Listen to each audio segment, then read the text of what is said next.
Crybaby Lane is a straight-to-TV film that was broadcast on Nickelodeon on October 28, 2000. Now, afterward, it was considered a lost film. In fact, it was lost for over a decade. And in that time, most people, if you asked them if they had heard of Crybaby Lane, would either say no, or they would say, "Oh yeah, I read that story about it." And tonight, we are going to check out that story. Welcome to Forgotten Tales, where we take a look at not too recent tales that are at risk of slipping into the subconscious mind.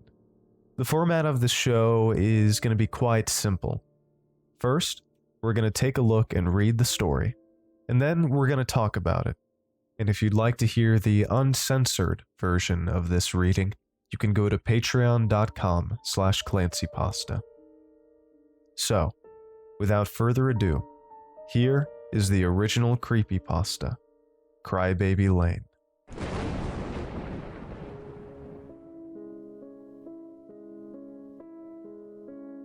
In 1999, I was 22, and I had just graduated from Emerson University in downtown Boston, majoring in screenwriting, specifically in cartoons and children's programming. My debt was pretty bad, so when Nickelodeon Studios offered me an internship at the studio in California, I accepted immediately. I jumped at the chance to get away from my dead-end job at Benjamin Franklin Tour Guide. Many of you asked to see Crybaby Lane, but if you want to see the original Crybaby Lane, you never will, even if Nickelodeon somehow consents to releasing it to you. You won't be seeing what was shown on TV, and you sure as won't be seeing the original that Lauer made. I don't even think Nickelodeon has the original cut of the movie anymore, and if they do, it's in only backup copies. If the backup copies exist, they must be locked away in some vault along with all the deleted episodes of Ren and Stimpy and the never-before-mentioned episodes of SpongeBob SquarePants. I'm pretty sure the director, Peter Lauer, has the original copy, and it's probably on his mantle next to his snuff films. That creepy-ass Anyway, I was hired in 1999, and immediately I was put on a creative production team for the movie Crybaby Lane. It would be almost a year before the movie was due to be broadcast. All in all, it was a pretty low-effort kind of thing.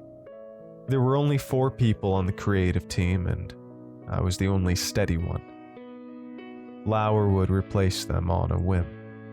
He said it was to keep it fresh. I thought it was because he was hiding something. And I was right. We had a little over a year to make a made-for-TV movie. Not just to write it and cast it, but to film it and get it edited. Lauer didn't work fast at all. After the first 3 weeks, we only had the ideas for the first 15 minutes of an 85-minute movie. Lauer, even at this point, was a weirdo. He was tall and lanky, and he carried himself awkwardly. He stuttered when he talked, and sometimes, when you were hunched over a piece of paper during those endless brainstorming sessions, you'd look up and you'd catch him staring at you, smiling. He'd look away when you caught his eye, and I guess that was the creepiest part. He always looked like he had something to hide. The brainstorm sessions at first were all right. We got the premise of it down pat. 2 brothers unleash a demon, and they get into mischief trying to get everything back to normal. Not exactly daytime Emmy stuff, but, you know, it was an alright start. I thought the movie should be goofy and spooky, kind of like a courage the cowardly dog sort of deal. However, from the very beginning, Lauer made it clear that he wanted the film to be as scary as possible. He didn't want it to be cheap thrills with a good, wholesome ending. He wanted to push it farther than Are You Afraid of the Dark ever dreamed of. And I guess he did. It was about 3 weeks into production when I first noticed something. Lauer had the absolute power of persuasion over everyone else in the creative production team. No one fought him, and by the 3rd week, he was already suggesting some morbid things. I remember he said he wanted the little brother to die halfway through the movie, getting hit with a dump truck. I immediately shot it down.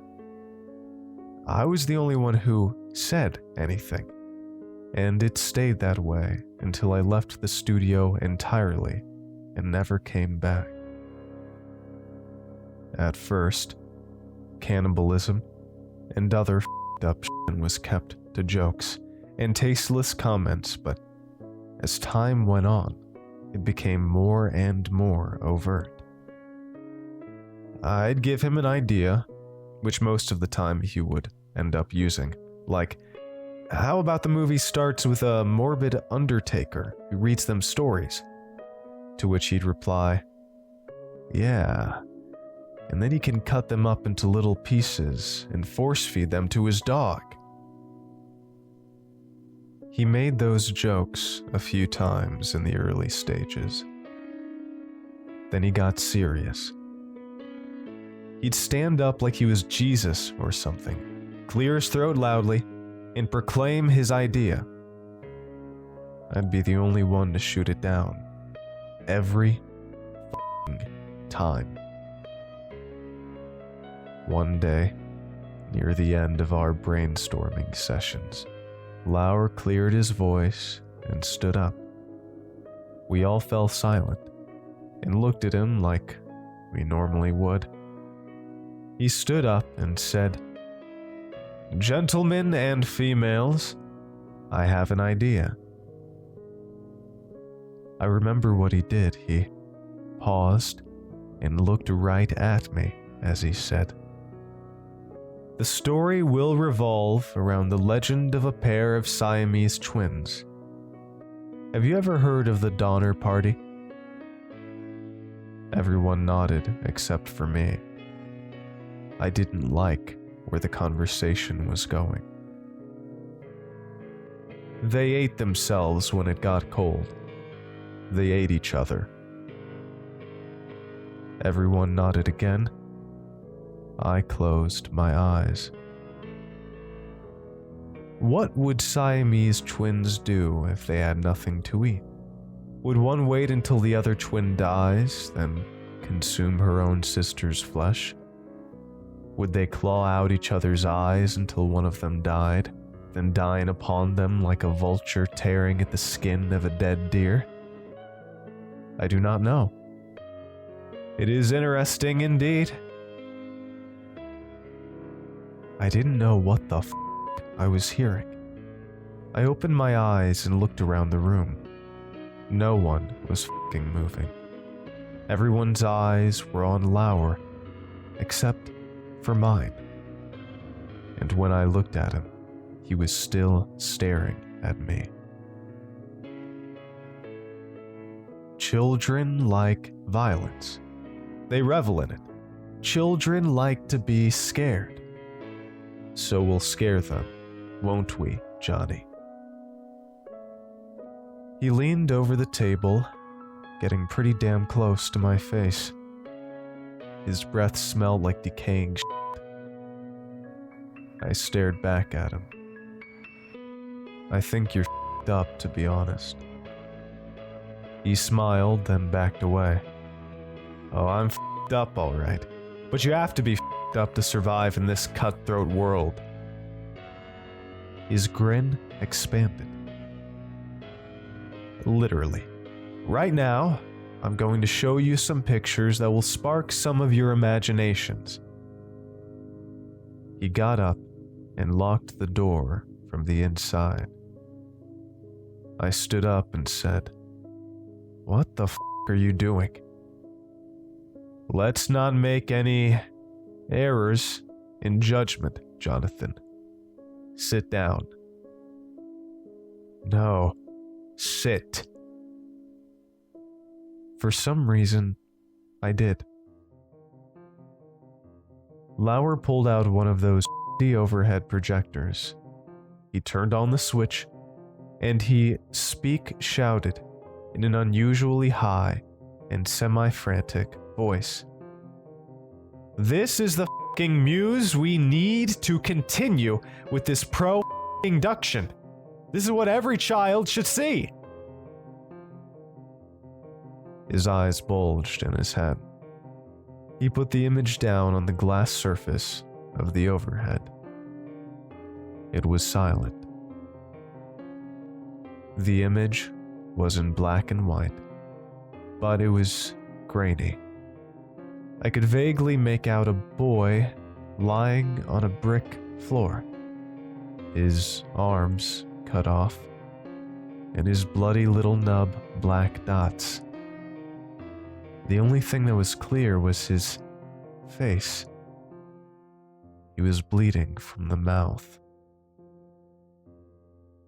Lauer almost threw the paper off the overhead, slamming down another one. It was a zoomed-in shot of the boy's face. It was in color.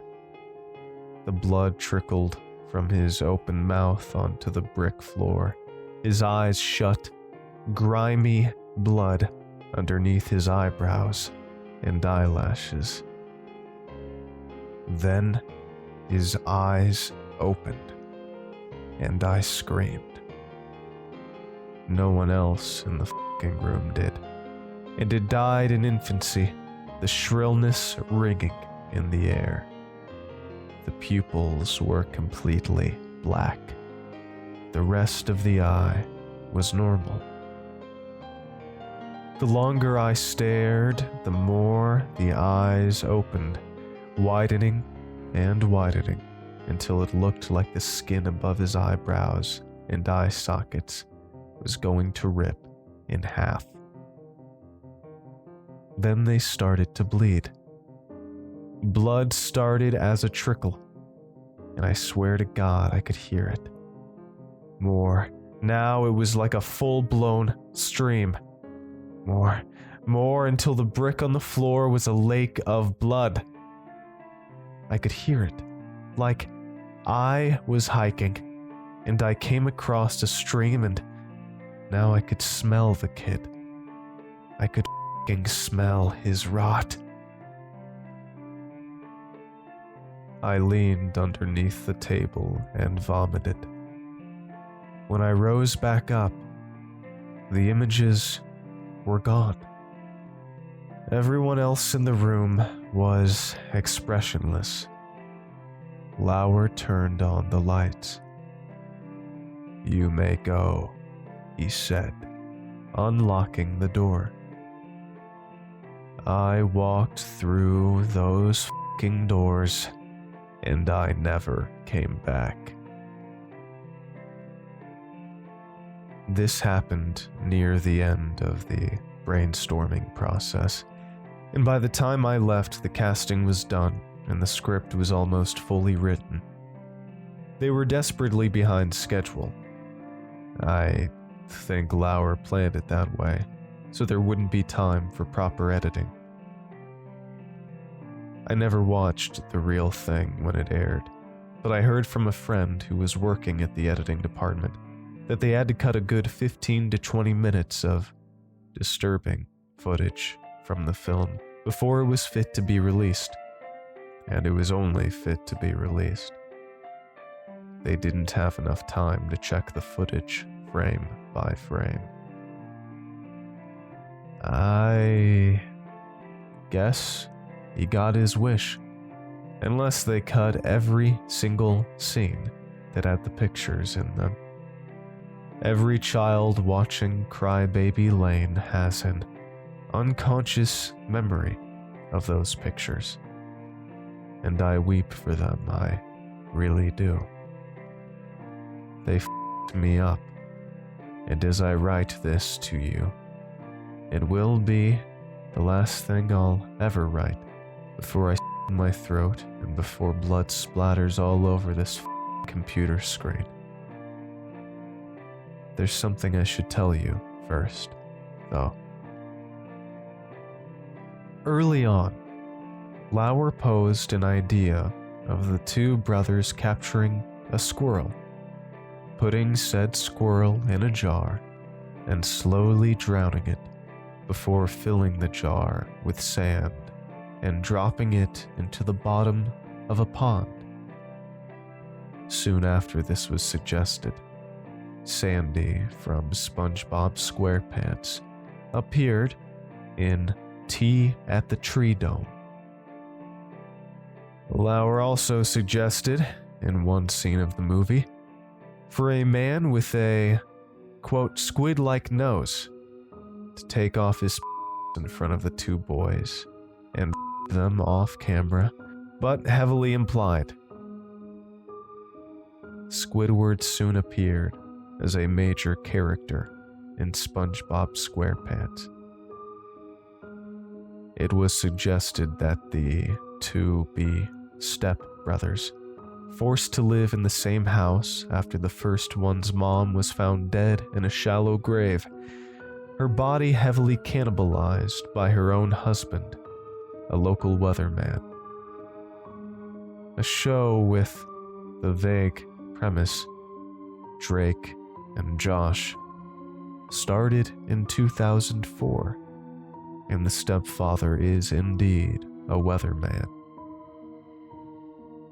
Lauer also suggested the younger brother have a doghouse, in which he keeps various animal fetuses encased in acid that he regularly uses to poison his mother to have with his abusive stepfather. As Told by Ginger debuted soon after. A man who captures the souls of children in a vacuum cleaner and sends them to Hades? Danny Phantom. A robot who goes insane on the two brothers, kills one of them, wears his skin, pretending to be the dead brother at high school. My life as a teenage robot. The list goes on and on.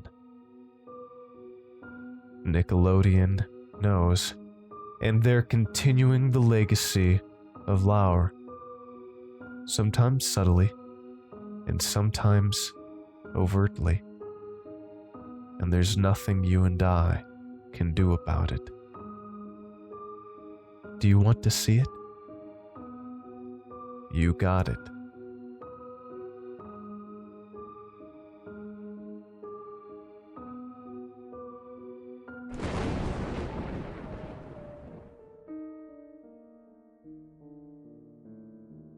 Wow. That was quite a blast from the past. Again, that was Crybaby Lane, the classic creepypasta. That had so many classic tropes in it that were extremely common in virtually all of the similar lost episode type creepypastas of the time. Disturbing episode involving death or extreme, crazy violence of some kind. A director or editor or writer that is totally demented in the head. And the idea of a cover-up of such a thing. You know, I think I found this creepypasta back when I was a kid, a young teenager. Shortly after the TV movie was refound online. Because apparently what happened is this story got people talking about it more, and then eventually someone uploaded a copy of it.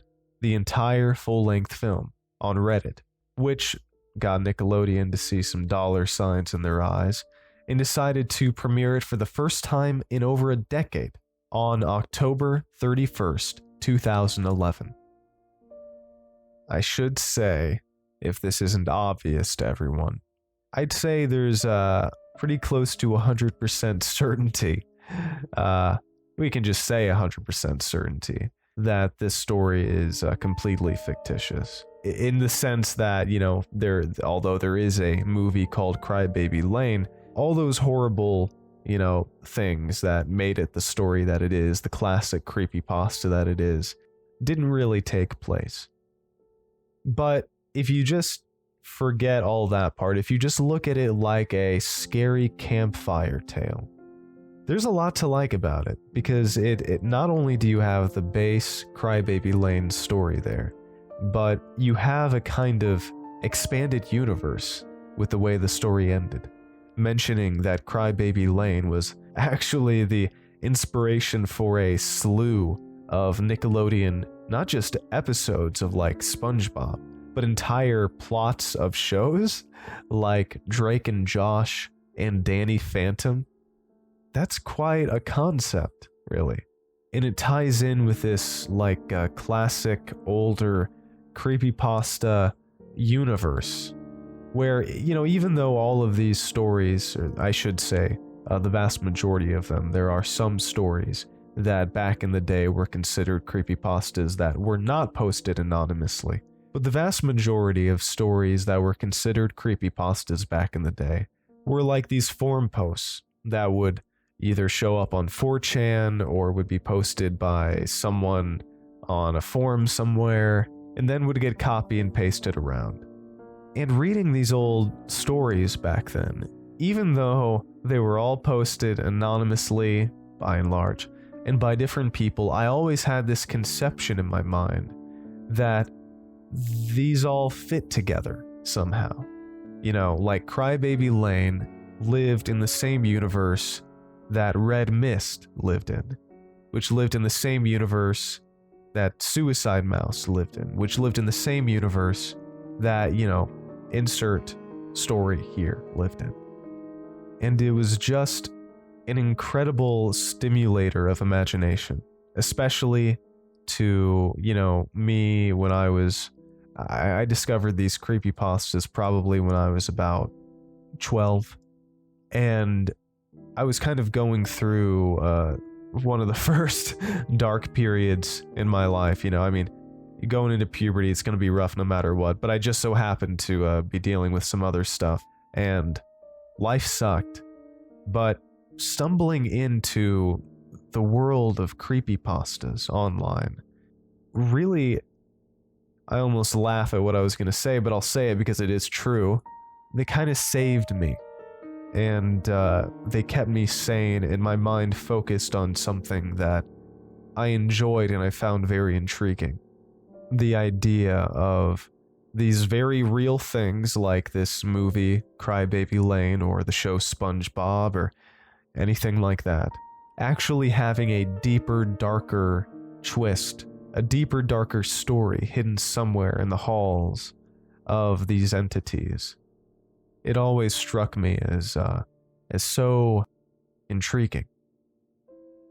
So, if I were to give this classic creepypasta a rating, let's say let's just say the rating score is out of 5 bones. We got 5 skulls and bones, whichever. Some weeks maybe we'll do bones, other weeks maybe we'll do skulls. Let's do skulls today. Out of 5 skulls, I'm giving it, I think a solid 3 skulls is okay. It definitely could be a little denser. I feel like sometimes when they go overboard with the descriptions of violence or whatever, it can be just a little cheesy. I try to shy away from that stuff myself these days, but then again, this was one of the original creepypastas. So, but I think 3 skulls is good. 4, it could be 4, maybe more like 3.5 skulls. 3.5 skulls. That's That's what I'm giving it. Again, if you would like to hear the uncensored version of this episode, then you can go to my Patreon page at patreon.com/ClancyPasta. New original stories, new original scary stories coming soon.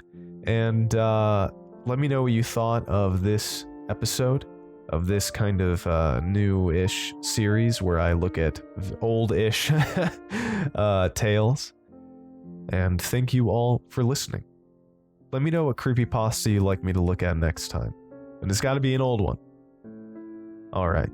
Have a good night, everyone. Cheers.